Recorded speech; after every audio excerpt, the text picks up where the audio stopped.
दोस्तों, कैसे हो आप सभी। तो स्वागत है मेरे यूट्यूब चैनल पर। और आज मैं एक टेस्ट सीरीज शुरू करने जा रहा हूं जिसमें कि आज का जो वीडियो है वो एक सैंपल वीडियो होगा, जिसमें कि कुछ लिमिटेड ही क्वेश्चंस मैं सॉल्व कराऊंगा। मतलब 10 क्वेश्चन का एक सैंपल वीडियो बना रहा हूं।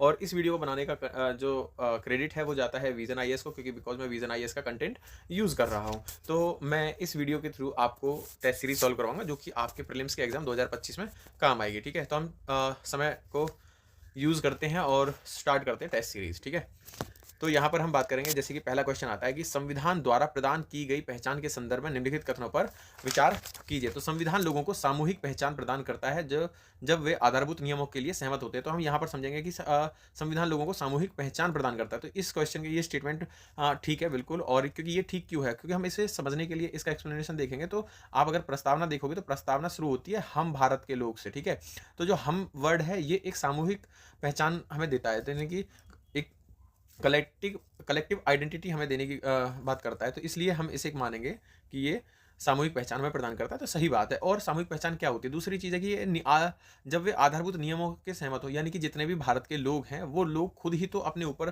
किसी सरकार को शासन करने का अधिकार देते हैं। अगर हम लोग ही नहीं चाहें तो कैसे हो जाएगा? जैसे अन्य देशों में तख्तापलट हो जाता है। तो क्यों हो जाता है? क्योंकि लोग नहीं चाहते कि अब ये सरकार हमारे ऊपर शासन करे। तो इसीलिए तो ये आधारभूत नियम वही है कि जो सरकार को अधिकार दे खुद पर शासन करने के लिए, सब इकट्ठे हो गए। ठीक है, तो ये स्टेटमेंट ठीक हो जाता है। दूसरा स्टेटमेंट हम पढ़ेंगे कि संवैधानिक नियम राजनीतिक पहचान तो प्रदान करते हैं लेकिन नैतिक पहचान प्रदान नहीं करते। तो ये स्टेटमेंट गलत होगा। तो संविधान जो है कि संवैधानिक, पहले तो हम समझेंगे कि संवैधानिक नियम क्या होता है। तो संवैधानिक नियम क्या है कि किसी संविधान के तहत आने वाले कानूनों और नियमों का एक समूह होता है। ठीक है, यानी कि एक संवैधानिक नियम क्या होते हैं कि किसी एक बुक है, उस बुक में कुछ कानून और नियम लिखे गए हैं, वो एक समूह है, उसके उसे कहा जाता है संवैधानिक नियम। ठीक है, तो ये राजनीतिक पहचान की बात करते हैं। अब हम राजनीतिक पहचान की बात करेंगे तो राजनीतिक पहचान तो हमें यहाँ से संवैधानिक नियमों से मिलती है, लेकिन ये नैतिक पहचान की बात करता है। अब नैतिक पहचान प्रदान नहीं करते, कैसे मानेंगे हम? आर्टिकल अगर 17 की बात कर रहे हैं जो अस्पृश्यता के अंत की बात करता है, तो उससे दूसरे व्यक्ति को नैतिक पहचान दी जाती है। ठीक है,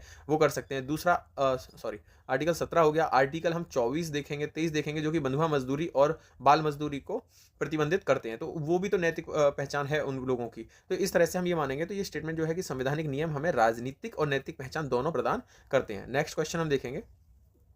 सॉरी, हाँ, सेकंड क्वेश्चन है। और आप लोग इस वीडियो पे कमेंट जरूर करना अगर किसी को डाउट होता है। मेरा जो चैनल है वो @dreamcsc के नाम से है, और आप उसको टेलीग्राम पे ज्वाइन कर सकते हो। कोई भी इन्फॉर्मेशन होती है तो मैं वहां पे आपके साथ शेयर करूंगा। ठीक है, तो दूसरा हम क्वेश्चन देखेंगे, निवारक निरोध कानून के तहत हिरासत में लिए गए व्यक्ति को संविधान के तहत मूल अधिकार के रूप में निम्नलिखित में से कितने संरक्षण उपलब्ध हैं? तो पूछ रहा है कि निम्नलिखित में से कितने संरक्षण। पहले हम इस क्वेश्चन को समझने की कोशिश करेंगे कि देखिए, ये आपका मेन क्वेश्चन एग्जाम का नहीं है, ये टेस्ट सीरीज का क्वेश्चन है। तो आपको पूरे क्वेश्चन को समझने की जरूरत होगी, जिससे कि आपकी इन्फॉर्मेशन है, नॉलेज है, वो बढ़ेगी। ठीक है, तो हम पहले समझेंगे जैसे निवारक निरोध। तो क्वेश्चन कहाँ से आया? तो निवारक निरोध भारत के संविधान में कहाँ पर दिया गया है? तो आर्टिकल 22 के 2 पार्ट हैं। तो उस 2 पार्ट में से जो दूसरे वाला पार्ट है वो है निवारक निरोध के संबंधित। ठीक है, तो पहला वाला जो पार्ट है उसमें कहते हैं कि 24 घंटे में अगर कोई व्यक्ति को हिरासत में लिया जाता है तो जज के सामने पेश करना अनिवार्य है, ये चीज़ है। तो वो स्टेटमेंट आप देखोगे कि जब ये पता हो आपको कि 24 घंटे वाला 2 पार्ट में दिया गया है तहत। अब ये बात करेंगे हम हिरासत। तो आपको हिरासत वर्ड भी पता होना चाहिए कि हिरासत होती के टाइप की है। तो हिरासत 2 तरह की होती है। एक होती है दंडात्मक हिरासत होती है। ठीक है, दूसरी जो होती है वो होती है आपकी निवारक वाली। तो निवारक वाले में ये अभी निवारक हिरासत के बारे में ये क्वेश्चन पूछा गया है। दंडात्मक कौन सी होती है? दंडात्मक होती है जो आपको मतलब कोर्ट के द्वारा आपने एक्सेप्ट कर लिया हो कि हाँ मैंने कुछ दंड मतलब गलत कार्य किया, तो उसके लिए आपको कोर्ट ने दंड दिया हो, तो वो दंडात्मक हो गई। ये निवारक है। तो निवारक के बारे में हम बात करेंगे, जैसे कि हिरासत में लिए गए लोगों को निरोधों के कारणों के बारे में सूचित किया जाना चाहिए। देखो यहाँ तक तो स्टेटमेंट ठीक है, लेकिन भले ही वे सार्वजनिक हित के विरुद्ध हों, अगर सार्वजनिक हित के विरुद्ध होंगे तो ऐसे जो कारण है उन्हें बताना कोई जरूरी नहीं है। तो ये स्टेटमेंट आपका गलत हो जाता है। सेकंड स्टेटमेंट मैंने बता ही दिया आपको, आर्टिकल 22 का फर्स्ट पार्ट ये है, तो इसलिए ये स्टेटमेंट तो गलत है, क्योंकि उन्होंने भाषा चेंज करके लिखा हुआ है, तो समझ सकते हो आप ये।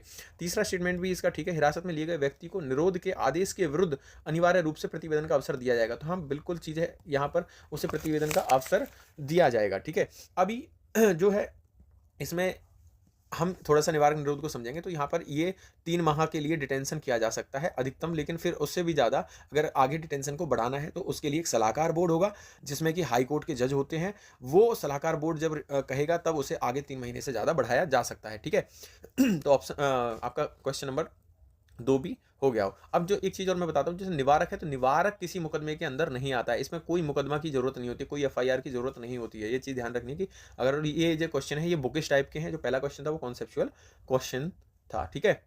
और अब हम नेक्स्ट क्वेश्चन देखेंगे।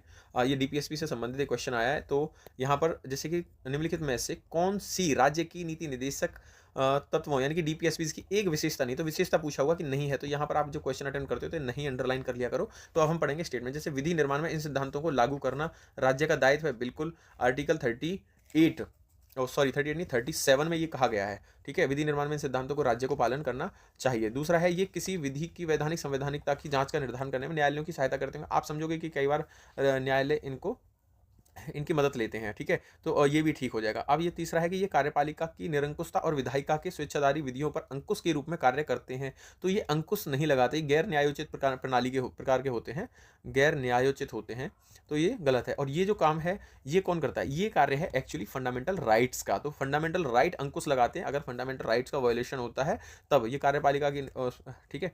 तो ये हम देखेंगे। और हम यहाँ समझेंगे कि जैसे कि राजनीतिक लोकतंत्र है, उसमें क्या लोगों के जरिए लोगों को गारंटी दी जाती है, ठीक है। अब आप जैसे राजनीतिक लोकतंत्र वर्ड को यहाँ पे समझोगे,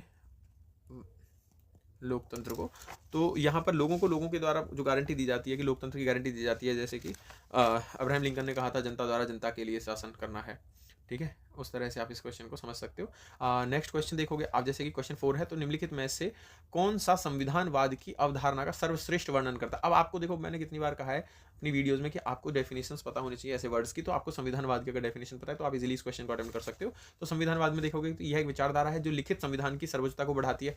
तो ये कोई सर्वश्रेष्ठ वर्णन नहीं है। हाँ ठीक है, इसका वर्णन हो सकता है लेकिन सर्वश्रेष्ठ नहीं है।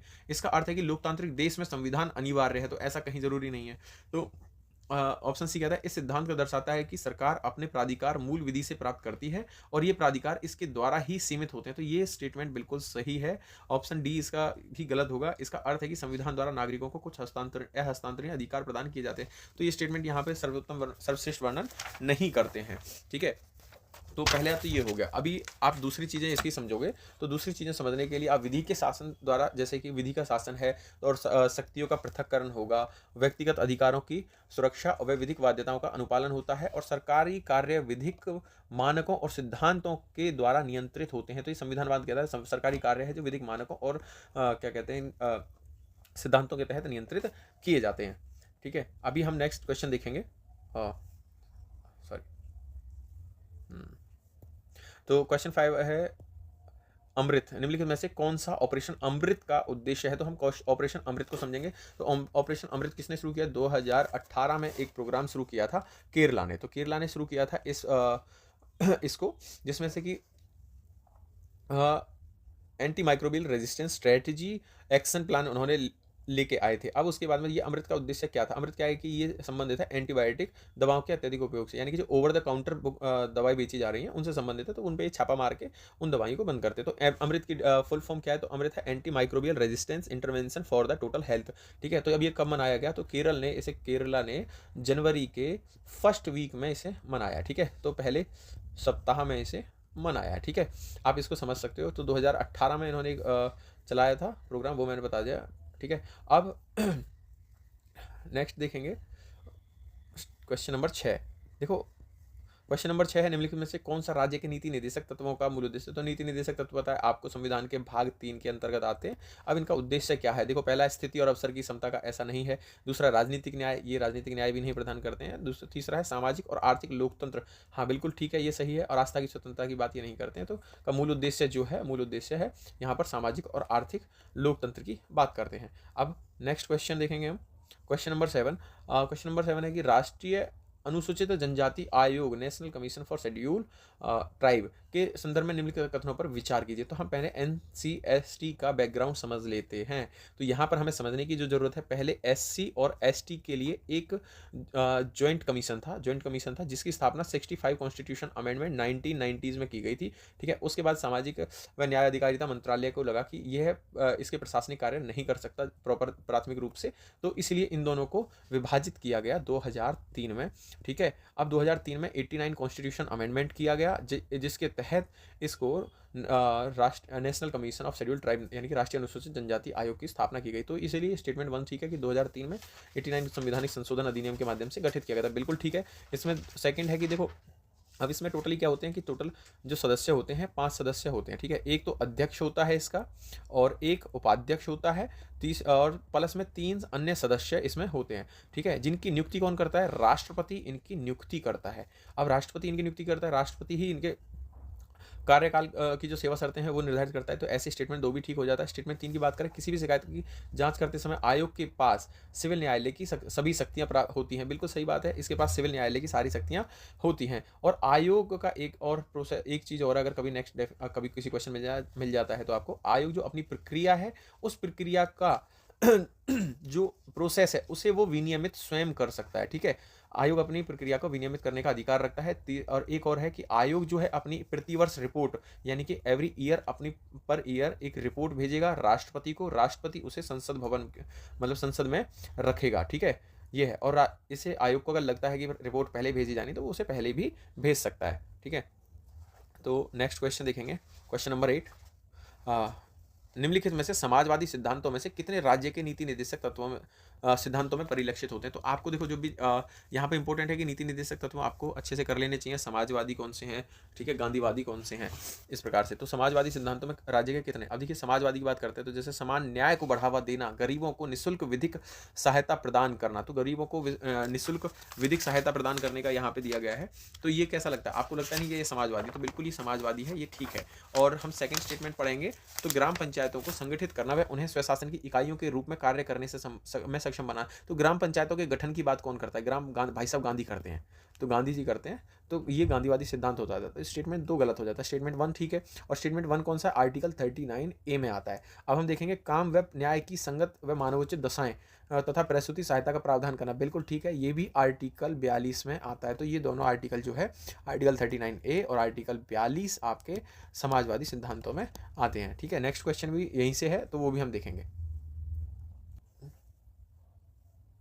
क्वेश्चन को हम देखते हैं तो 42 संवैधानिक संशोधन अधिनियम 1976 के द्वारा कितने नीति निर्देशक तत्व जोड़े गए थे? तो जो स्टेटमेंट फर्स्ट है, बच्चों के स्वस्थ विकास के लिए अवसर प्रदान करना, आर्टिकल 39 है, ठीक है। और दूसरा है कि समान न्याय को बढ़ावा देना व गरीबों को निःशुल्क विधिक सहायता प्रदान करना, तो आर्टिकल ये है 39A में जोड़ा गया है। ये और ये जो जब जोड़ा गया था ये जोड़ा गया है आपका 42 कॉन्स्टिट्यूशन अमेंडमेंट में। तो ये भी ठीक है। आपका 3 आय प्रतिष्ठा और सुविधाओं व अवसरों में असमानताओं को कम करना, तो ये जो जोड़ा गया है आर्टिकल 44 कॉन्स्टिट्यूशन अमेंडमेंट हुआ था 1978, उसमें जोड़ा गया है। अब हम इससे कुछ इंपॉर्टेंट अमेंडमेंट देख लेते हैं।